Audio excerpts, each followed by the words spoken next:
A lovely good morning and welcome to today's edition of the Camnet Breakfast Show. It is another interesting Thursday. I'm your usual host, Patrick Soko, and I'm not alone. I am with my colleague, Makokwa Kozi, and together we'll be with you up to the hour of 9. Kozi. Yes, it's indeed a beautiful Thursday morning. Welcome to the breakfast show. It is actually Teachers' Day today, so we want to wish all the teachers in the country happy Teachers' Day, those in service and also those that just graduated or those that are still training. We wish you a happy Teachers' Day, and we hope that you enjoy your day today. We do appreciate what you do for the country. And why don't we request for people to tell us their fond memories of their teachers? Indeed, it would be good that if you tell us your memories of your teachers as we commemorate Teachers' Day today. An interesting day indeed, because everyone else has gone through the hands of the teacher. Sure, Of course, he's able to speak that good English because of a certain teacher somewhere there. Mr. Munyanyembe. Exactly, and it's important that we start recalling the memories of our teachers. I want to say to mention a few teachers that I know of that I can recall. I want to extend first of all regards to and a happy Teachers' Day to Mr. Thomas Soko. Is my father is a teacher. Yeah. Okay. So and let's also look at Pastor Victoria. She was a teacher. Okay. Yes, Yeah, those are among the teachers. We had Mr. Changwe at Kamlanga High. We also had Mr. Nguni at Kamlanga High. Among the many teachers, Mr. Nyambe, I don't know, some of the teachers, would you want to say hi to? Yeah, I passed through quite a number of teachers, but those that I have fond memories of, I have Mr. Mnyanyembe. He taught me, I think, from grade 3 to grade 6, somewhere there. And then there was Mr. Hamalala. Mr. Hamalala was the deputy head at Ndeke Primary School, where I was doing my primary education. Mr. Kasimbo also taught me. Mr. Francis Kapapa also taught me, and fond memories of him. I also have Mr. Msukwa, who taught me in grade 7. I have fond memories of him. Secondary school, I had Mr. Boadia. And you know, growing up in schools, we used to give nicknames to teachers. Yes. We would give them funny names. Like us, we had a teacher we used to call Sungonuka.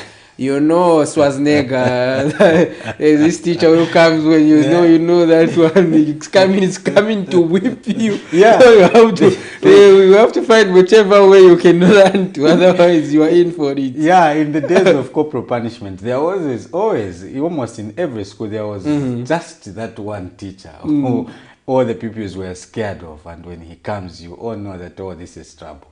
Yeah, I remember. There's one Mr. Muziamba. Him we would tell you to put this, and then he starts hitting you with a duster or a chalk. Yeah. If you not, you get the duster board. After cleaning the board, then he puts you on your face. Then he asks you to say, how are you looking? You just have to say, I'm looking nice. You can imagine. So it is indeed a quite experience. I think those of you, everyone else who has been through to school, can tell you that there was that teacher, and we used to give teachers nicknames. We don't know if pupils still do the same things, but I know that we used to do that to make sure that we identify them by their characters. But overall, we are recognizing the important role they are playing as teachers. One of the other teachers, Mr. Kasimbo, used to give us a punishment of you pass your hands like that, and then you hold your ears through the back of your legs, and then you are made to hold your ears like that. You squat in that position. You used to call that particular punishment at Jatamatwi. Yes. So if you are told Jatamatwi, you know you know that you are in for it. Yes, and I think it's a huge debate. I know the issue of corporal punishment and its abolishment. I think it was a good thing that it was abolished.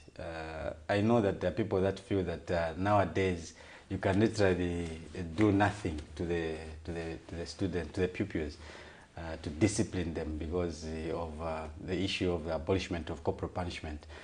But I think those of us that went through that phase, I think, you even wonder, why would the teacher whip you like that? For what reason? Yeah, you're right. Yeah. As you have said, we really do appreciate the role that the teachers are playing in this country. And almost each and every one of us passed through the hands of a teacher.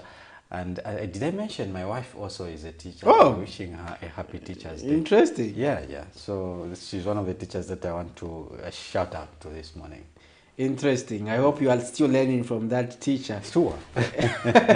Let's get started with the breakfast show, and we'll go straight into the health corner. Keep it on Camnet TV, and remember to start giving us those messages on our Facebook page, as well as those of you who managed to call us. Tell us a bit about your teacher. Just greet your teacher, call and greet your teacher, and they will be happy to hear from you.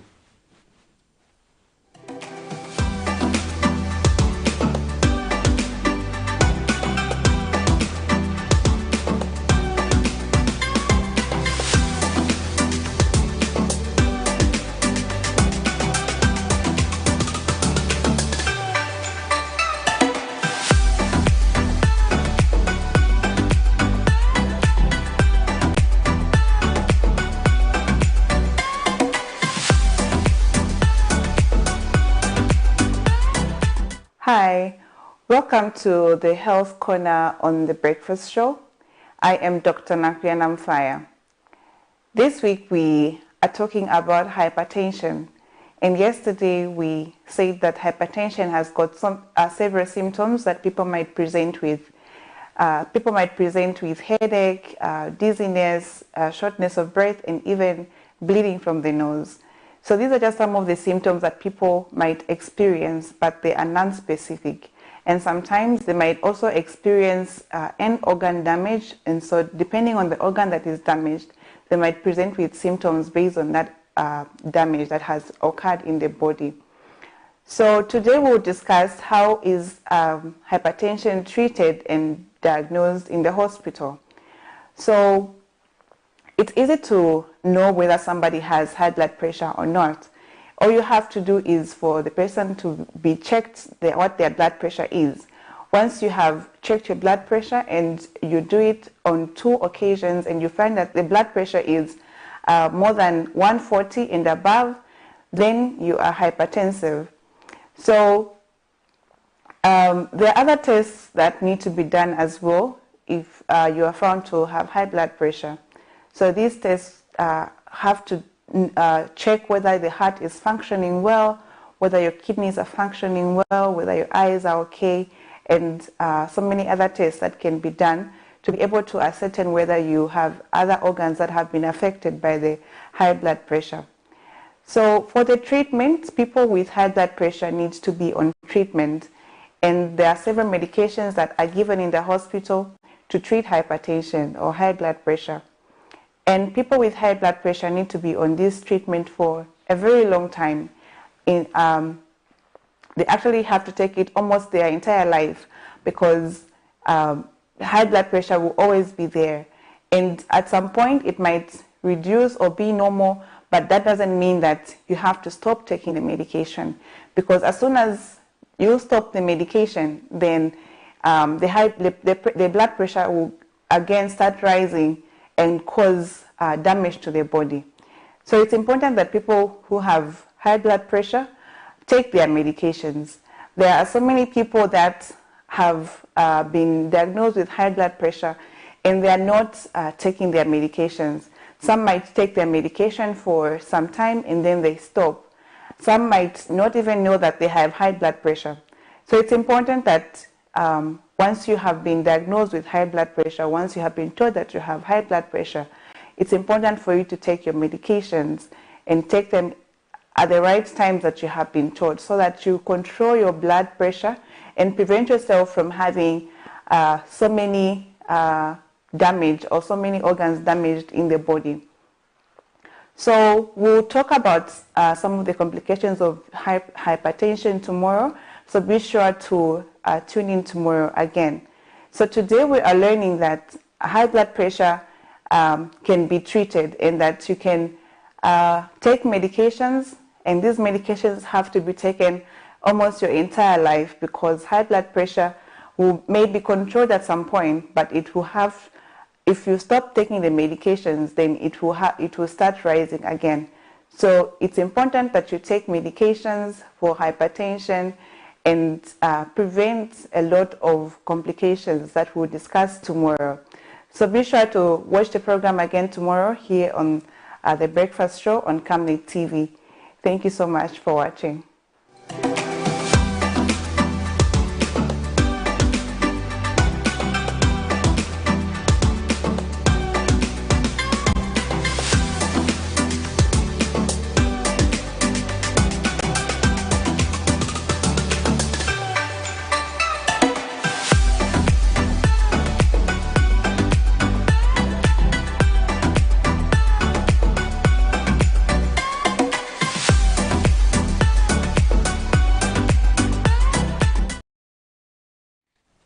Welcome back. You are watching the Camnet Breakfast Show, and thank you for staying with us, those of you watching and following. And we were looking at the health corner, and the topic has been hypertension and how to manage it. And the series will continue up to tomorrow. Those of you who have been abreast to this week's topic, you can still follow us tomorrow, so that you continue getting what the doctor is advising there on that important aspect pertaining to our health, Cozy. So that is about our health this morning, and what we should do if we do have a hypertension. We now move on. We are supposed to be looking at the money markets just to see how the kwacha is performing against other major convertibles. And the information that we are giving you here on Camnet TV may vary from bureau to bureau, but it just gives you the idea of how the kwacha is performing against other currencies. So for today, the Great British Pound is buying for 25.63 and selling for 26.13. The Euro is buying for 22.15 and selling for 22.59. The South African Rand is buying for 109 and selling for 111.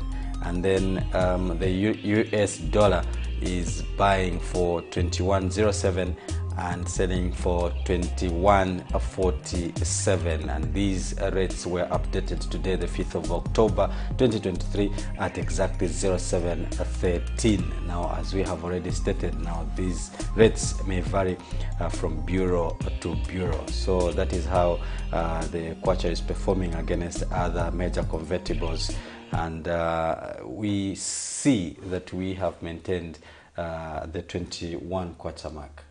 Yeah, but it is on the increase side. It is on a depreciating side. If you look at it, it was 2 on the buying side. It was 21 kwacha flat yesterday, but today it is 21 kwacha 07 in Ngwe. So it means that it shows that it is increasing. Yeah. So overall, the kwacha is not performing good, and if we are not careful, it will hit 2022. To hit 22 kwacha, but we hope that measures will be put in place to avoid this thing from happening. And we just now that we have a new budget, new planning, I know it will be taking into effect, especially 2024. But for now, what are is this 2023 budget still providing room for us to make sure that we do as we expected to do, to make sure that probably we wind up the year on a single digit inflation, and make sure that we also try to improve the economic fortunes of this country. So we can only keep our fingers closed, hoping that the best would definitely happen, and that the Minister of Finance, Dr. Stombeko Musokotwane, and his counterpart from the central bank, who is the governor, Dr. Denny Kagalia, who continue to put in place necessary measures to keep the economy in check. And the other institutions like the Zambia Institute for Policy Analysis and Research, ZIPA, have been advising the government to continue to observe prudent utilization of funds to make sure that they are able to have enough funds to based on what they projected in the 2023 national budget. Because if you start diverting from what you planned for and you start going in a conservative arrangement, it may be difficult for you to achieve the targets, because those funds may not have been accounted for. So no wonder they advise that you observe prudent financial management to avoid you running to borrow and borrow.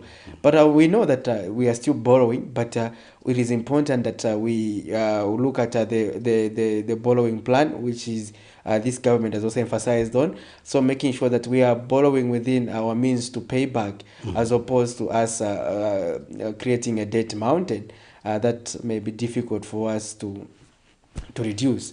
So we can only hope for the best as at now. So now, our dear viewers, our phone lines are open, and today, being Teachers Day, we are also taking your calls to also get your views on just how you can say hi to the teachers. You can also just tell us how you want us to improve in terms of the plight of teachers.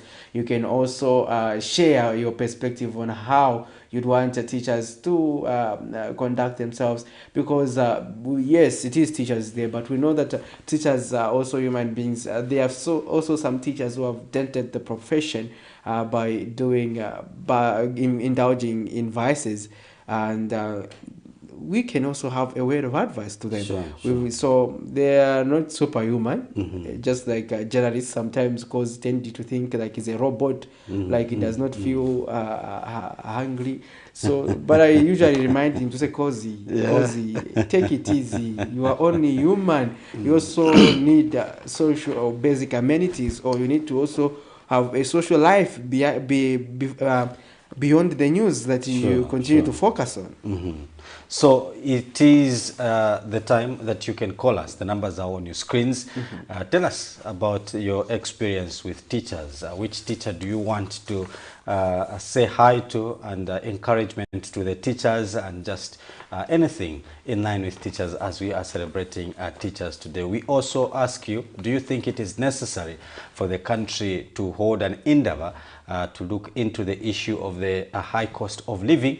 Also that you can give us your comment on. We did have 8 opposition political parties that have petitioned President Hakainde Hichilema to call for a national endeavor to discuss the high cost of living, among other issues affecting Zambians. Now, in a 17-point open letter, the opposition political parties have also cited lack of democracy at Parliament and transparency in large-scale public procurement of commodities such as fuel, fertilizer, arbitrary arrests, composition of the board of commissioners at ECZ, among others. Now, addressing the media Wednesday morning, says it is in the interest of both the ruling and opposition political parties as well as Zambians that the nation holds the national endeavor to chart the way forward as regards unity, peace, and growth. Let's have a look at this report. About 8 opposition political party leaders have come together in solidarity to place Zambia's Republican President Hakainde Hichilema to call for a national economic endeavor in light of the country's high cost of living. In a 17-point open letter, it was no surprise that the cost of living came up top on the agenda. According to the Jesuit Center for Theological Reflections JCTR measure of cost of living, as at August 2023, a family of 6 needed about 9,500 kwacha in Lusaka to survive, which is way above many ordinary citizens' means of income, including those in employment, as inflation hit 12%. One of the 2 female opposition leaders present, Sharakateka of the New Heritage Party, led the letter to the place. The New Dawn's neoliberal policies that go to promote multinational, corporate, foreign and ultra-liberal policies have caused tremendous damage to the economy and to the well-being of our people. It is imperative that a national economic endeavor is convened to build broad consensus on how to tackle the many challenges facing the economy, including the high unemployment rate, slow pace of economic growth, high exchange rate, and lack of liquidity. This will help bring down political tension and curtail the possibility of widespread civil and political unrest in the country. The group is also seeking audience on what it terms increased arbitrary arrest of opposition leaders, concerns on the composition of the Electoral Commission of Zambia ECZ, consent judgments awarding some ruling United Party for National Development, UPNT members huge sums of money, among other governance issues. Rise in promotion of LGBT issues in Zambia. Number 6, failure to undertake nation building in order to promote unity and curb rising nepotism, tribalism, and regionalism in the public service. Number 7, secretive commencement of the constitution-making process. The opposing political party leaders included the Patriotic Front PF's acting Vice President Given Lubinda, Socialist Party leader Fred Membe, National Democratic Congress NDC faction leader Saboy Imbwela, Golden Party of Zambia GPZ leader Jackson Silavwe, Economic Front Winter Kabimba, Citizens First Harikalaba, New Heritage Party Sharakateka, and Zambia Must Prosper ZMP leader Wayafube was represented. In what seemed to be an all alliances among some opposition leaders in attendance, given their history, the opposition leaders later signed the open letter for the head of state, perhaps a signal to the gravity of issues at hand. If the open letter will move plot 1, only time will tell. For Camnet TV News, Afias Kaptula, Lusaka.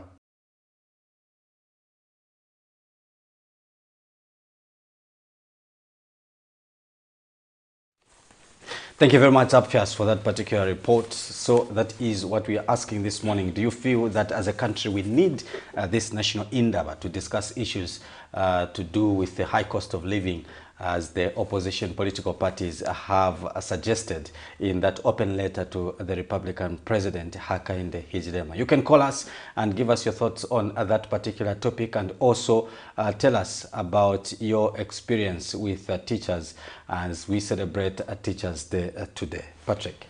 Indeed, you can tell us, do we need a national endeavor to discuss various issues pertaining to the high cost of living, issues bordering on a political, creating a conducive political environment, and among other issues?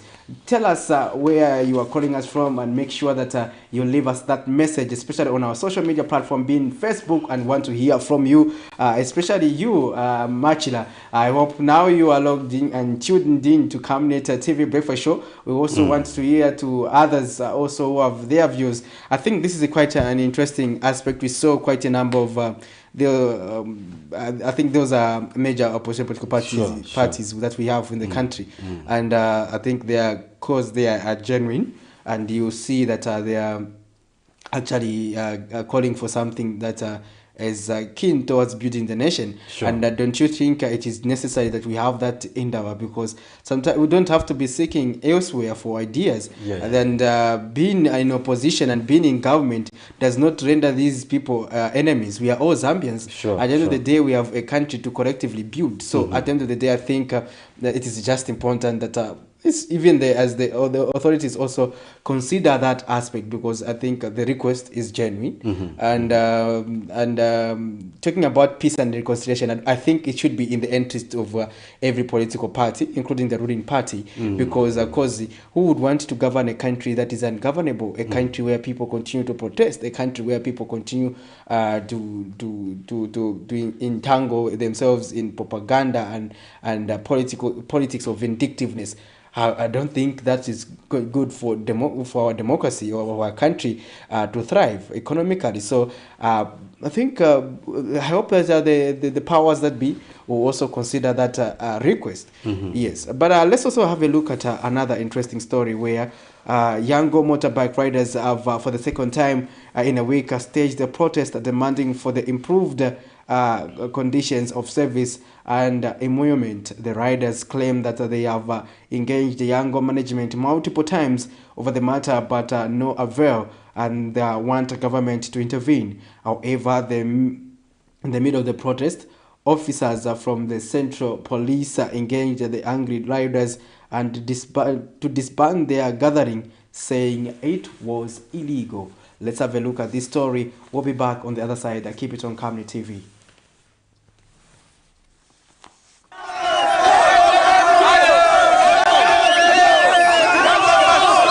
Yango agents have again protested over conditions of service and low emoluments. This time around, it is the Yango motorbike riders who are unhappy with Yango management on how they are being treated.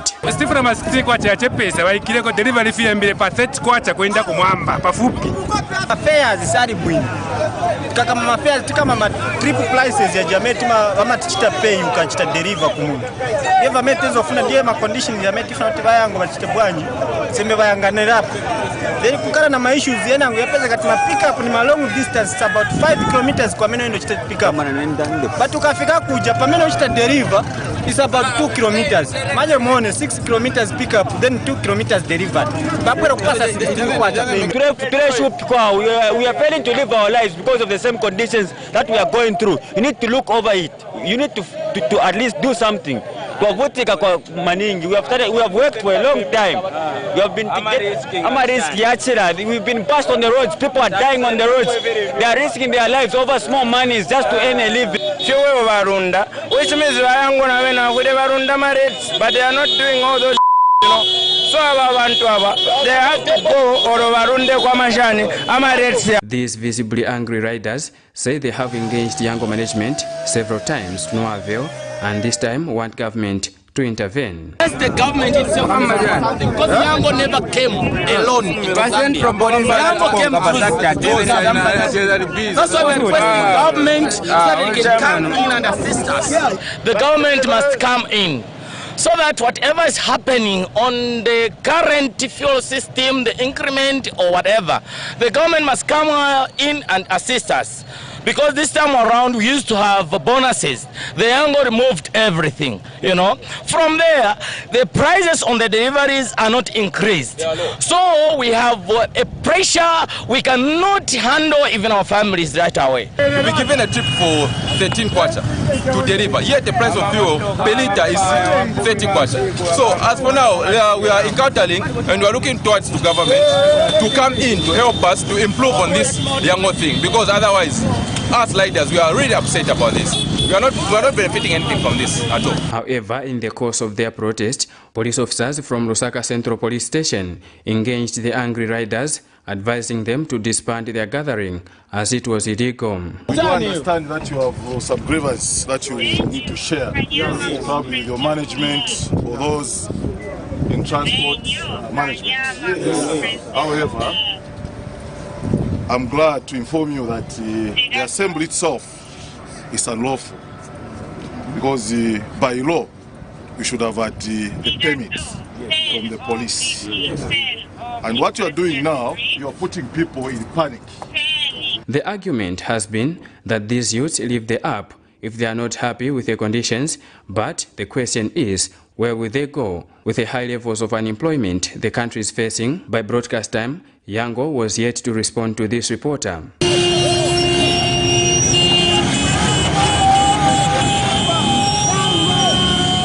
Vincent Piri for Camnet TV News, Lusaka. I think we are in discussion with the ministry as far as that is concerned.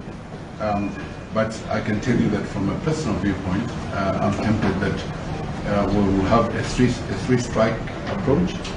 If they offend once, we shall ask them to put in corrective measures.